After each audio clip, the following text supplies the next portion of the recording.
आइए देखते हैं प्रश्न नंबर, जो कि विलोपन विधि हम कैसे सॉल्व करते हैं, इस पर हम थोड़ा सा देखेंगे। जो ये दोनों इक्वेशन दिए गए हैं, इन इक्वेशंस में ये दोनों समीकरण हैं हमारे। ये इसको हम ले लेते हैं समीकरण 1 और इसको हम ले लेते हैं समीकरण 2। आ गया समझ में? अब हम क्या करेंगे, विलोपन का मतलब ये होता है कि कोई एक पद, या तो मैं x वाला पूरा पद गायब कर दूं या तो मैं y वाला पूरा पद गायब कर दूं। ठीक है, तो वो कैसे विलोपित करेंगे? या तो हम दोनों टर्म को इक्वल करके माइनस या प्लस कर दें, तब मेरा हटेगा। इस या तो हम x टर्म को क्या करेंगे, बराबर करेंगे, या तो हम y टर्म को बराबर करेंगे। ठीक है, तो चलिए कैसे बराबर करेंगे ये देखते हैं। यदि मैं पूरे के पूरे इक्वेशन में 2 का मल्टीप्लाई कर दूं, यदि मुझे x की टर्म बराबर करनी है, तो यदि ऊपर 2 का मल्टीप्लाई कर दूं और नीचे 1 का कर दूं, चूंकि इस x में 2 का मल्टीप्लाई है और इस x में कुछ नहीं है, मतलब क्या है, 1 है। आ गया समझ में? तो यदि मैं यहाँ 1 का और यहाँ 2 का कर दूँ तो x की टर्म बराबर हो जाएगी। ठीक है, या तो y के लिए हम यहाँ 1 का कर दें और यहाँ पे पूरे इक्वेशंस में 3 का कर दें तो बराबर हो जाएगी। तो चलिए करते हैं। ठीक है, समीकरण में हम क्या है, समीकरण जो मेरा दिया हुआ है, तो समीकरण 1 में हम कितने का मल्टीप्लाई कर दें, 3 का, और समीकरण 2 में यहाँ पे क्या है, यहाँ पे समीकरण 1 है ना, और यहाँ पे हम समीकरण 2 में कितने का मल्टीप्लाई कर दें, समीकरण 2 में हम कितने का मल्टीप्लाई कर दें, 1 का। ठीक है, तो चलिए देखते हैं। मतलब 3 का ऊपर यदि हम करते हैं, समीकरण 1 में हमने कितने का किया है, 3 का, है ना, तो ये क्या हो जाएगा, 3x plus 3y is equal to, और 3 का यहाँ भी होगा तो ये हो जाएगा 15। नीचे 1 का कर रहे हैं तो कोई फ़र्क नहीं पड़ेगा, वो जैसे है वैसे के वैसे हम क्या कर देंगे, उसको उतार देंगे। बात समझ में आ गई?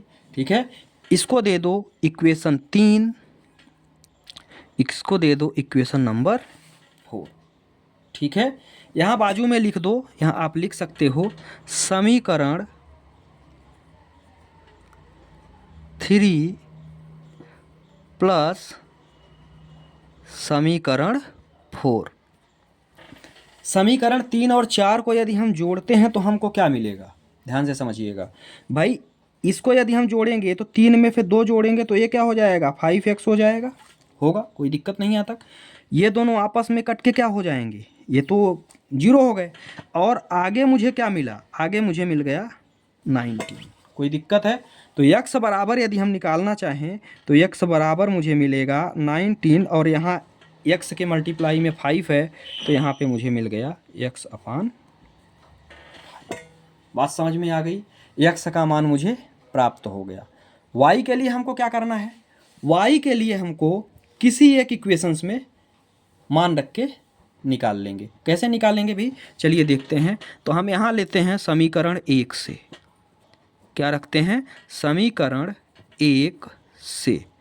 समीकरण 1 में क्या दिया हुआ है, समीकरण 1 हमारा है x प्लस वाई बराबर क्या दिया हुआ है, 5, यही दिया हुआ है ना, x धन y बराबर 5। x बराबर क्या है, x बराबर आपने जो मान निकाला वही यहाँ पे रख दो, और ये कितना दिया हुआ है, बराबर 5, यही है। इसको इधर भेज दो। तो जब हम y बराबर निकालने का प्रयास करेंगे तो ये मुझे क्या मिल गया, -19, 19/5।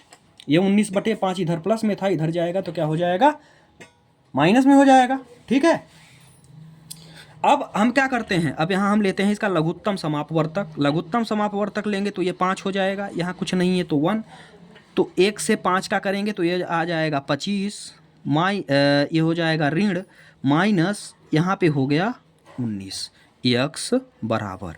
ठीक है, तो x बराबर मुझे क्या मिल गया, 6/5। ठीक है, x बराबर मुझे क्या मिल गया, 6/5 मिल गया।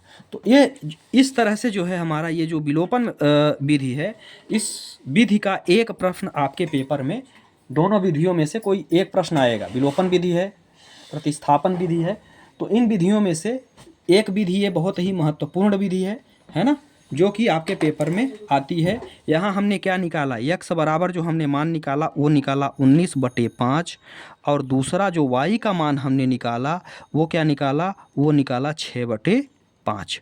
तो ये दोनों हमारे अभीष्ट आंसर हो जाएंगे विलोपन विधि के लिए। तो आशा करता हूँ वीडियो समझ में आया होगा।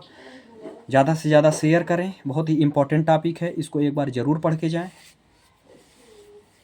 वीडियो को लाइक करें, चैनल को सब्सक्राइब करें। बहुत बहुत धन्यवाद।